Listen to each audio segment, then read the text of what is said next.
आसान शब्दों में हमें समझा दीजिए कि एचपीवी वायरस होता क्या है। तो यूट्रस के माउथ को सर्विक्स कहते हैं, वहाँ के कैंसर को सर्वाइकल कैंसर कहते हैं, जो कि एचपीवी वायरस से होता है। और ये आपसी संबंधों सेक्सुअल कॉन्टैक्ट से ज़्यादातर फैलता है। 90% ऑफ द फीमेल्स हमारे देश में अगर स्क्रीनिंग प्रोग्राम के लिए चली जाएं, करा लें, तो हम इस कैंसर को अर्ली डिटेक्ट कर सकते हैं। ये सर्विक्स आपको मुझे वेजाइना में दिखाई देगा, तो इसमें मैंने एक ब्रश लगाया और उसको मैंने 360 डिग्री घुमा दिया। 4 से 5 बार घुमाने से उसके जो सेल्स है उस ब्रश में आ गए और फिर उसको अंडर माइक्रोस्कोप देख लेते हैं कि उसकी कंडीशन क्या है। लेकिन जिनको जब कैंसर होता है ना, तो यूजुअली उन लोगों का डाइट थोड़ा सा कम हो जाता है। अगर हम जनरल सिम्टम्स की बात करें तो थोड़ा सा खाना पीना उनका कम हो जाता है, वजन कम होना शुरू हो जाता है, मरीज पतला होना शुरू हो जाता है। इसी के अगेंस्ट हमने एक वैक्सीन डेवलप किया है, मतलब वर्ल्ड साइंटिस्ट ने। बेस्ट पार्ट ये है कि एक तो हमें कैंसर से डरना नहीं है। आई थिंक ये मैसेज ज़्यादा इम्पोर्टेंट है।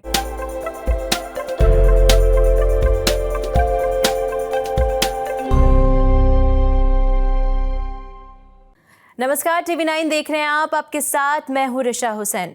इस देश में जागरूकता की कमी है और महिलाओं को लेकर जागरूक होने की बहुत ज़्यादा ज़रूरत है, क्योंकि महिलाएं एक फूल की तरह होती हैं जिसकी खुशबू अगर चली जाए तो शायद उस फूल का कोई महत्व नहीं रह जाता है। और इसी जागरूकता को बढ़ाने के लिए TV9 का एक इनिशिएटिव है जिसको हमने शुरू करा है वुमेन वेलनेस आवर के नाम से, जिसमें आप महिलाओं से जुड़े हर सवाल का जवाब दे सकते हैं और पिछड़ापन इस देश का खत्म हो सकता है। और उसके लिए आज हमारा अहम टॉपिक रहेगा एचपीवी वायरस, और उस पर डिस्कशन के लिए हमारे साथ हमारे गेस्ट मौजूद हैं डॉक्टर दिव्या सिंगल और डॉक्टर छाबड़ा। उनसे हम तमाम चीज़ों को पूछेंगे जिसको लेकर एक मिथ बना हुआ है या फिर लोगों के अंदर इस चीज़ को लेकर काफ़ी सवाल हैं कि एचपीवी वायरस होता क्या है, वैक्सीनेशन कहाँ से ली जा सकती है, और एचपीवी वायरस को लेकर जो भी मिथ हैं उन सभी सवालों के आपको जवाब आज हम देंगे TV9 के साथ।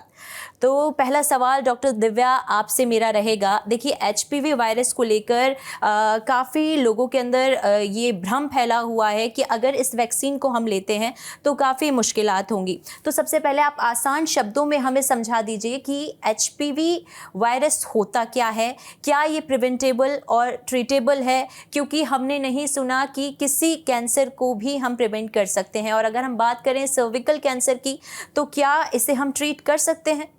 देखिए Risha, thank you for the question. बहुत अहम क्वेश्चन है ये। एचपीवी वायरस क्या होता है, आपका पहला क्वेश्चन ये है। तो ह्यूमन पैपिलोमा वायरस इसका पूरा नाम है। ये एक वायरस है जो सेक्सुअल कॉन्टैक्ट से यूटरस के माउथ पे जाके बैठ जाता है। यूटरस के माउथ को सर्विक्स कहते हैं। ये सर्वाइकल वो वाला सर्वाइकल कैंसर नहीं है कि हम सोचें कि सर्वाइकल गर्दन। तो यूटरस के माउथ को सर्विक्स कहते हैं, वहाँ के कैंसर को सर्वाइकल कैंसर कहते हैं, जो कि एचपीवी वायरस से होता है। और अगर हम एचपीवी वायरस के अगेंस्ट कोई एंटीबॉडीज़ क्रिएट कर सकते हैं बॉडी के अंदर वैक्सीनेशन के थ्रू, तो फिर वो हम ऑलमोस्ट 100% प्रिवेंट कर सकते हैं सर्वाइकल कैंसर को। और वही हो रहा है कि एचपीवी वायरस के अगेंस्ट हमारे पास वैक्सीनेशन आ गया है और उससे ऑलमोस्ट 100% सर्वाइकल कैंसर प्रिवेंटेबल हो गया है। So doctor Kiran, it's a preventable virus जिसे हम प्रिवेंट कर सकते हैं, बट क्या ये सिर्फ सेक्सुअल कांटेक्ट में आने से ही फैलता है?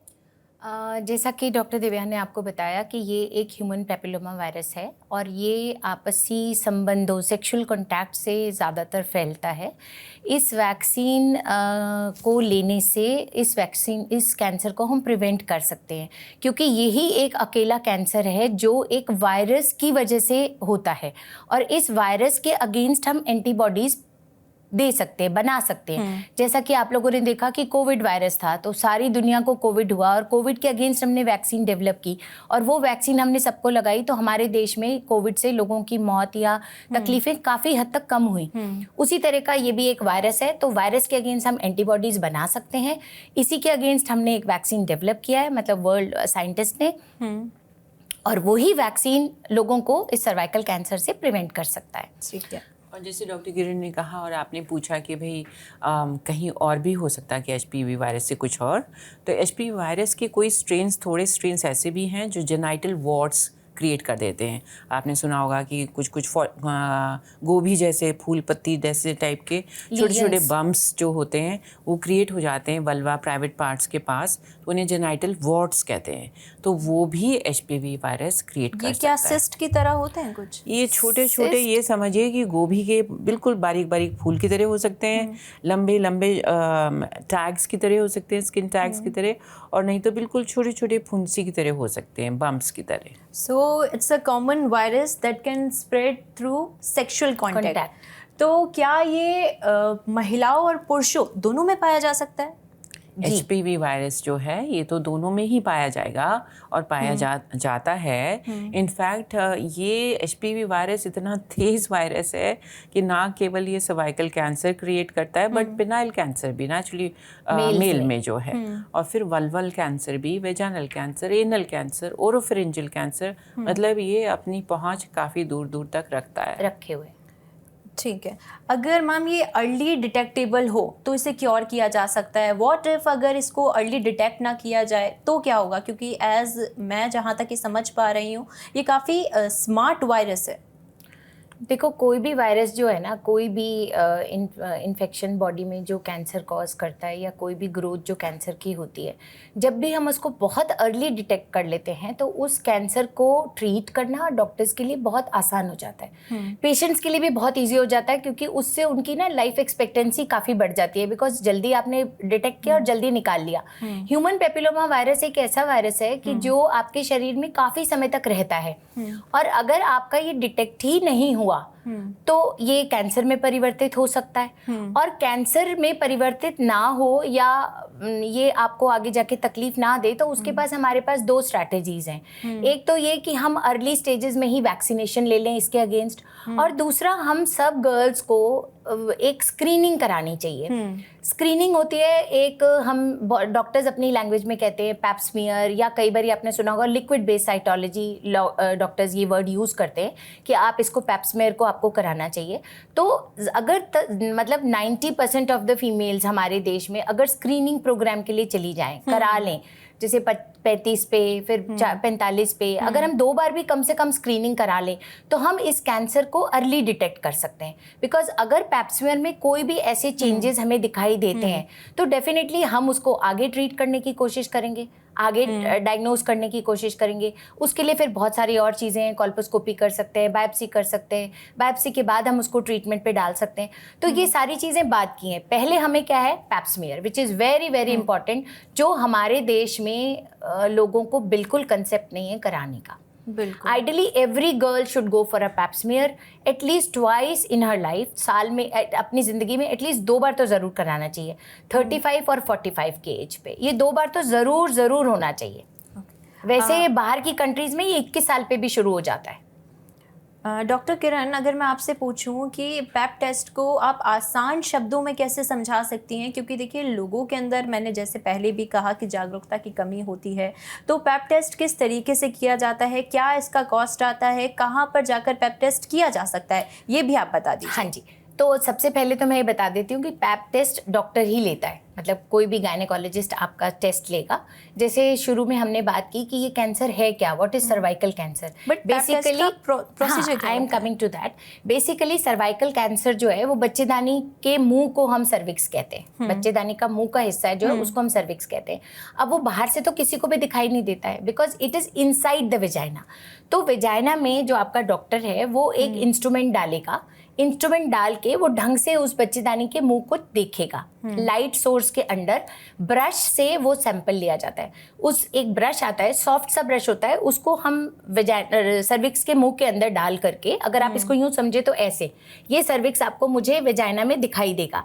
तो इसमें मैंने एक ब्रश लगाया और उसको मैंने 360 डिग्री घुमा दिया। 4 से 5 बार घुमाने से उसके जो सेल्स है उस ब्रश में आ गए, और उस ब्रश के सेल्स को फिर हम एक स्टेन उसमें ले लेते हैं, स्लाइड पर लेकर और उसको स्टेन कर लेते हैं, और फिर उसको अंडर माइक्रोस्कोप देख लेते हैं कि उसकी कंडीशन क्या है।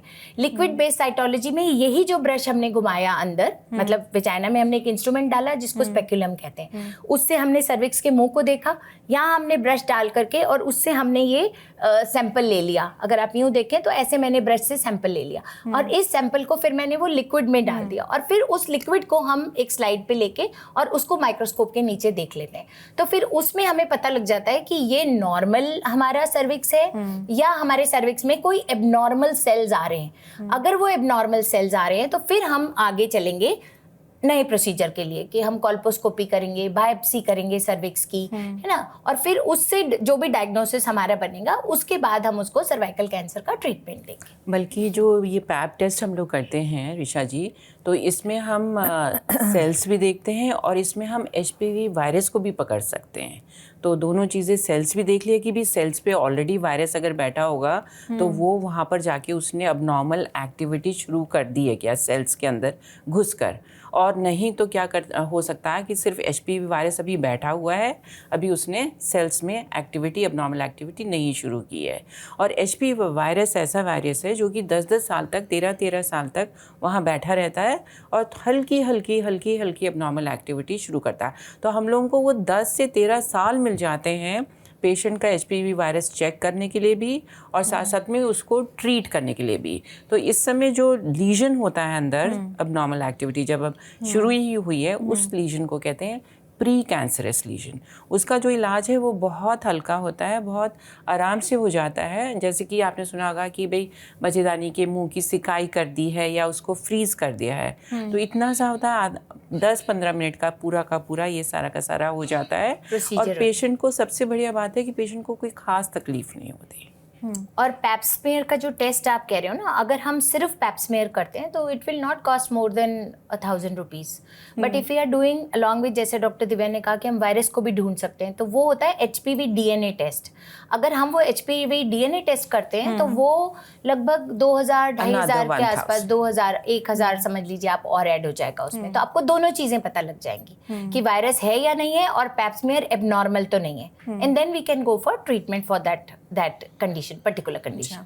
हम किस एज में जाके इस वैक्सीन को ले सकते हैं? कोई पर्टिकुलर एज जिसके अंदर हम इस वैक्सीन को लेंगे तब असर करेगी, या फिर दूसरा सवाल ये इसी के अंदर रहेगा कि ये वैक्सीन कितने सालों तक अपना असर दिखाएगी और एक टाइम पीरियड होगा उसके बाद ये असर दिखाना शायद कम कर दे, वो कितने सालों तक का होगा? तो जो HPV वैक्सीन है ये वाला हम लोग लगाते हैं 9 से 15 साल की उम्र की लड़कियों को, और 15 साल के बाद 26 साल तक भी लगाते हैं। बल्कि इंडिया में गवर्नमेंट ऑफ इंडिया ने हमारे को 45 साल तक की महिलाओं को लगाने की अनुमति दी है, क्योंकि कई लोगों को अभी तक 9 और 15 साल की उम्र के बीच में लगा ही नहीं है। तो जो 9 और 15 साल के बीच में जो लगता है HPV वैक्सीन, वो सिर्फ 2 डोजेस में लगता है, जैसे कि आज लगा और 6 महीने बाद। बाकियों को 3-3, जैसे कि एक आज लगा, आज 3 डे 2 मंथ्स के बाद लगा और एक 6 मंथ्स के बाद लगा। तो इसकी जो इम्यूनिटी है, अगर तीनों डोजेस किसी ने लगवा ली या दोनों डोजेस लगवा ली, तो इसकी इम्यूनिटी लाइफ लॉन्ग रहती है और कोई बूस्टर डोज लेने की ज़रूरत नहीं पड़ती है। मैम, जैसे कि आपने बताया कि 35 और 45 ये एक ऐसा टाइम पीरियड रहता है जिसमें आपको पैप टेस्ट भी कराना ज़रूरी हो जाता है एक बार अपनी हेल्थ को देखते हुए, और आप वैक्सीनेशन भी ले सकते हैं। पर अगर 45 की एज पार कर जाए उस वक्त महिलाएं क्या करें, और उसके बाद उन्हें आगे जाकर पता चले कि उन्हें सर्वाइकल कैंसर है तब? तो उसकी तो एक ही रास्ता है ना हमारे पास, क्योंकि 45 की एज तक हमारे यहाँ रिकमेंडेड है वैक्सीन। अब 45 तक वैक्सीन किसी ने लिया नहीं है, लेकिन हमारा स्क्रीनिंग प्रोग्राम तो ऑन है ना। तो स्क्रीनिंग जो है ना, स्क्रीनिंग प्रोग्राम से मेरा मतलब है पैप स्मीयर टेस्ट या liquid based cytology along with HPV DNA testing. अगर हम ये दोनों टेस्ट करा लेते हैं, जैसे अगर ये दोनों नेगेटिव आ जाते हैं, मान लो कोई HPV भी नहीं है और कोई है ना उसमें भी चेंजेस नहीं है, तो हमें बहुत जल्दी इस टेस्ट को रिपीट कराने की जरूरत नहीं है। हम 5 साल बाद भी इस टेस्ट को करा सकते हैं। लेकिन अगर हम सिंपल पैप स्मीयर कराते हैं तो फिर हमें उसे हर 3 साल में कराना ही पड़ेगा। Up to 65 years of age हम ये पैप स्मीयर करा सकते हैं और कराते ही रहना चाहिए, ताकि अगर आपको आगे कभी डिटेक्ट हो तो अर्ली डिटेक्शन हो सके और अर्ली डिटेक्शन होके अर्ली ट्रीटमेंट हो सके। डॉक्टर दिव्या, अगर किसी महिलाओं को अगर ये देखने को मिले कि उनको सर्वाइकल कैंसर है, तो उसके लक्षण क्या होंगे जो महिलाओं में देखने को मिलेंगे? जी, तो क्या होता है इसमें 2 पीरियड्स के बाद अगर किसी को ब्लड स्टेन डिस्चार्ज आ रहा है, मतलब कि खून जा रहा है, बार बार दाग लग रहा है, ये बहुत बदबू वाला डिस्चार्ज हो रहा है, वेजाइनल डिस्चार्ज हो रहा है, या फिर उसको कोइटस के बाद यानी इंटरकोर्स के बाद ब्लीडिंग होती है, तो ये दो, और एक प्रेशर सा, एक अजीब सा प्रेशर नीचे की तरफ पड़ रहा हो, पेड़ों की तरफ जिसे कहते हैं, तो ये सारे के सारे लक्षण सर्वाइकल कैंसर के हो सकते हैं। डॉक्टर दिव्या, अगर मेनोपॉज की स्थिति हो जाए किसी महिला को, तो फिर कैसे डिटेक्ट किया जाएगा? क्योंकि उस वक्त तो उसके पीरियड्स नहीं होंगे, मेंसेस नहीं आएंगे। पीरियड से इसका कोई लेना देना भी नहीं है, कोई कनेक्शन नहीं है। तो ये तो अगर आपको किसी भी समय ब्लड स्टेन डिस्चार्ज आता है, यानी कि जो नीचे से पानी जा रहा है उसमें बदबू आ रही है, या उसमें खून जा रहा है थोड़ा थोड़ा साथ साथ में, तो आप समझ सकते हैं कि हो सकता है कि ये सर्वाइकल कैंसर है और उसमें दिखाना है। चाहे मेनोपॉज आ चुका है, मतलब आपके पीरियड्स बंद हो चुके हैं, फिर भी ये चीज़ हो सकती है, और इंटरकोर्स के बाद ब्लीडिंग होना। डॉक्टर किरण, अगर पुरुषों की बात की जाए तो उनमें भी ये कैंसर देखने को मिल सकता है। पुरुषों के अंदर क्या लक्षण होंगे इस कैंसर के? पुरुषों में तो यूजुअली ये पेनाइल कैंसर या एनल कैंसर होगा, तो उसमें लीजन्स हो सकते हैं, उनको भी गंदा डिस्चार्ज हो सकता है, कोई ग्रोथ हो सकती है उनके उसमें लिंग पर, है ना, जिसकी वजह से उनको ये पता लगे कि भाई हमें दिखाना ही चाहिए जाकर के डॉक्टर को। मेजरली तो यही 2-3 चीज़ें होती हैं जिससे हमें पता चलता है। लेकिन जिनको जब कैंसर होता है ना, तो यूजुअली उन लोगों का डाइट थोड़ा सा कम हो जाता है। अगर हम जनरल सिम्टम्स की बात करें तो थोड़ा सा खाना पीना उनका कम हो जाता है, वजन कम होना शुरू हो जाता है, मरीज़ पतला होना शुरू हो जाता है, उसको तकलीफ मतलब दर्द रहने लग जाता है, या अनयूजुअल, अब जैसे क्योंकि पेनाइल अगर कैंसर हो तो लोगों को यूरिन में भी प्रॉब्लम हो सकती है, मेल्स को यूरिन करने जाने में भी प्रॉब्लम हो सकती है। तो डेफिनेटली जब भी इस तरह के कोई भी सिम्टम है तो उन्हें इमीडिएटली जाके अपने डॉक्टर को, जिससे भी वो बात करते हैं दिखाते हैं, उनको दिखाना चाहिए। लोकल एग्जामिनेशन बहुत इंपॉर्टेंट है ऐसे केसेस में। अगर आदमियों में ये लक्षण हो तो उनका टेस्ट किस तरीके से होगा डॉक्टर किरण? उनका तो टेस्ट यूजुअली जो डॉक्टर होगा, जो सर्जन होगा, वो देखेगा। अगर कोई लीजन है तो उसमें से बायोप्सी ली जा सकती है, क्योंकि उनके में ऐसा कोई मतलब पैप टेस्ट या लिक्विड बेस्ड साइटोलॉजी का कोई वो नहीं है। तो बेसिकली ऐसा अगर कोई लीजन है तो उनके फिर बायोप्सी ही इम्पॉर्टेंट होती है। यूरिन का है तो यूरिन टेस्ट होगा, अगर मान लो कोई लीजन दिख रहा है तो उसकी बायोप्सी ली जाएगी।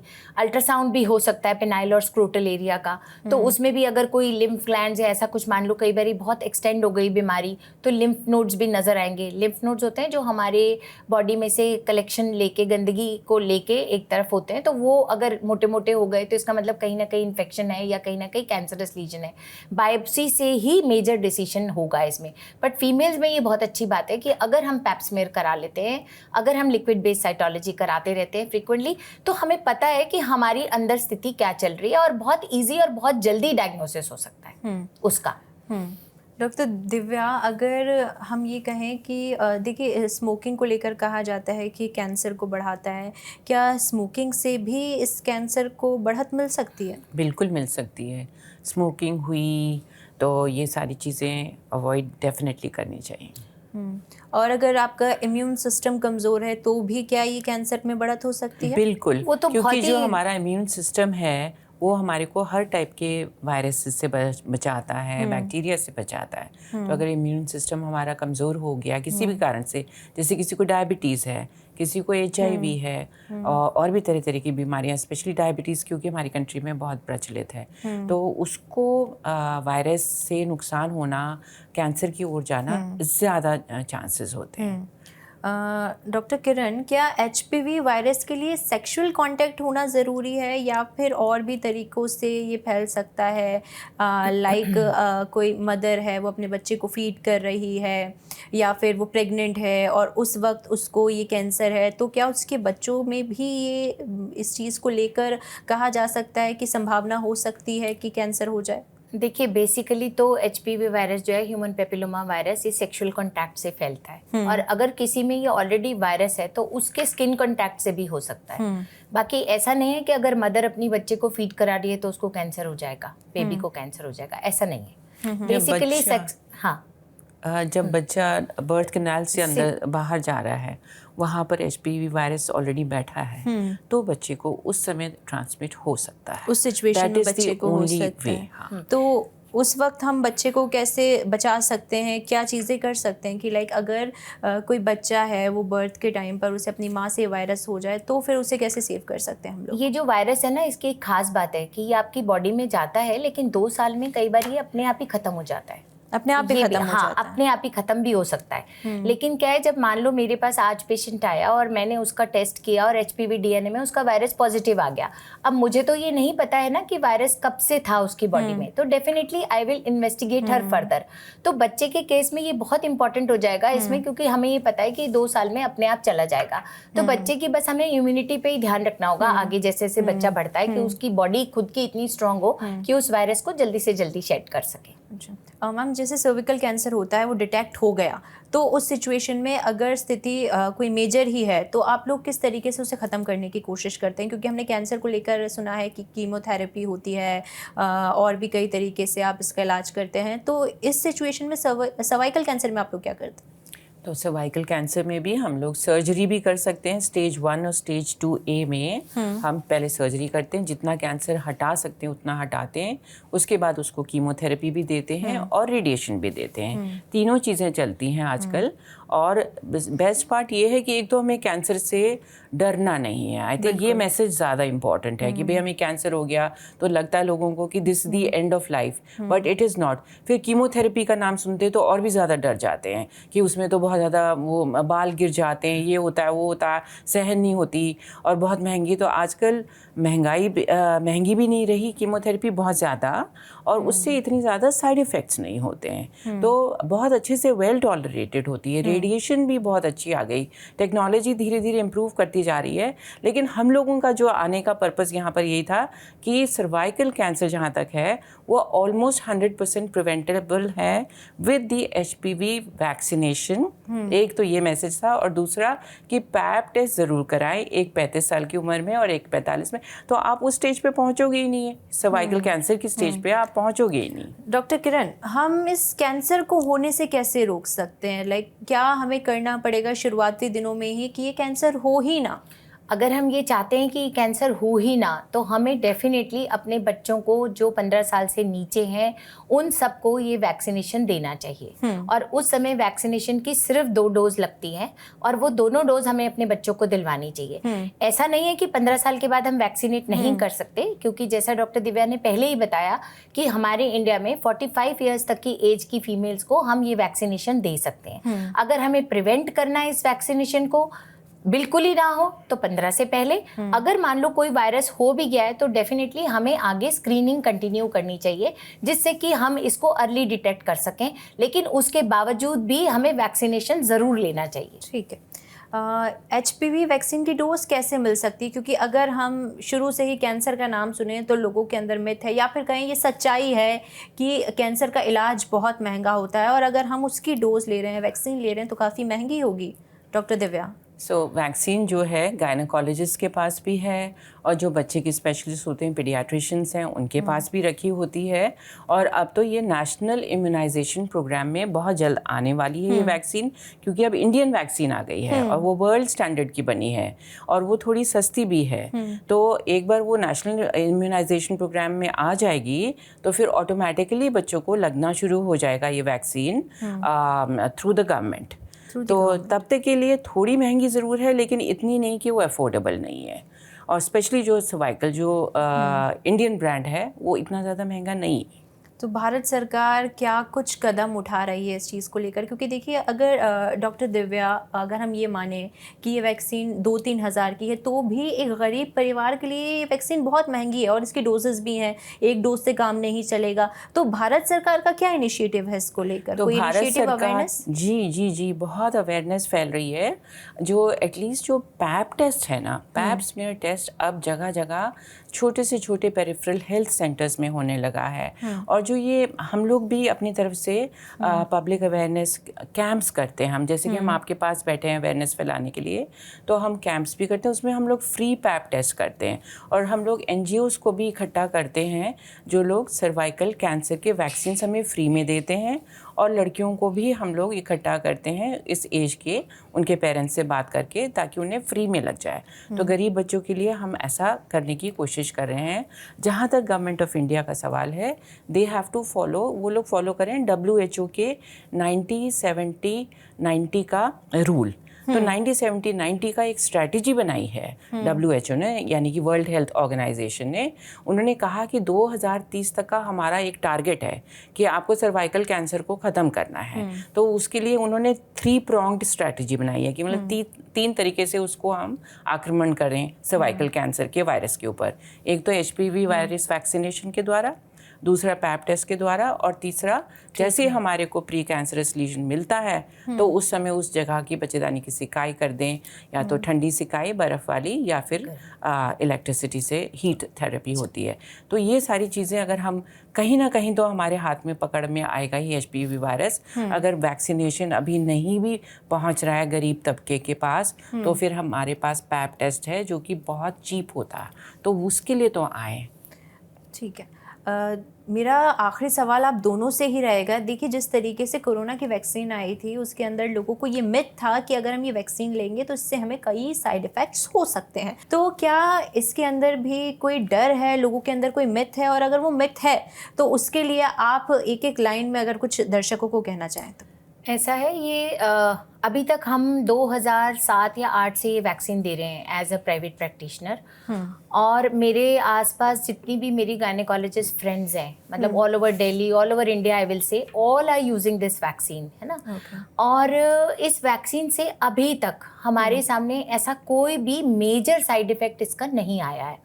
ठीक है। लोगों के दिमाग में एक मिथ था कि शायद वैक्सीन लगाने से कोई कह रहा है डेथ हो जाती है, कोई कह रहा है कि इससे बहुत बीमार हो जाता है मरीज़, या कोई मेजरली जो लोगों को प्रॉब्लम है वो तो ये थी कि भाई महंगी है ना। ये ज़रूर लोगों के दिमाग में मिथ है, लेकिन वो है फैक्ट है कि भाई ये उनको महंगी लगती है। बट ये सिर्फ मिथ है, इससे कोई साइड इफेक्ट्स नहीं होने नहीं, वाले। मेजर कोई साइड इफेक्ट नहीं है। कभी दिव्या। कभी हल्का सा बुखार हो सकता है, या कभी जिस जगह पे वैक्सीन लगाई आपने उसमें थोड़ी सी रेडनेस हो सकती है, बस, इससे ज़्यादा और कुछ नहीं। थोड़ा बहुत पेन पेशेंट कंप्लेन कर सकता है, जो इंजेक्शन लगने से होता ही है, बस इतना सा। ऋषा जी, देखिए HPV वैक्सीनेशन जो है ये globally all over the world लग रहा है, 10-15 साल से लग रहा है। Millions and millions of children ने बेनिफिट किया है इससे किसी को कोई दिक्कत नहीं हुई। ये भ्रम हमें निकाल देना चाहिए कि इससे कुछ होता है, गलत होता है। जैसे कोविड के वैक्सीन से डर था, लेकिन करोड़ों लोगों को लगा इंडिया में और किसी को कोई दिक्कत नहीं हुई है। और पूरा का पूरे वर्ल्ड ने बल्कि हम लोगों की तारीफ़ की कि भी कोविड वैक्सीन की वजह से आप लोग इतना तो देखिए, इस वैक्सीन से आप लोगों को डरने की ज़रूरत नहीं है, क्योंकि बीमारी से लड़ना ही पड़ेगा, तभी आपको समाधान मिल पाएगा। ऐसा इनिशिएटिव TV9 का है जो आगे भी रहेगा। आज हमने बात की HPV वायरस से, पर महिलाओं से जुड़े ऐसे कई मुद्दे हैं जिन पर प्रकाश डालने की ज़रूरत है। उसके लिए आप देखते रहिए TV9।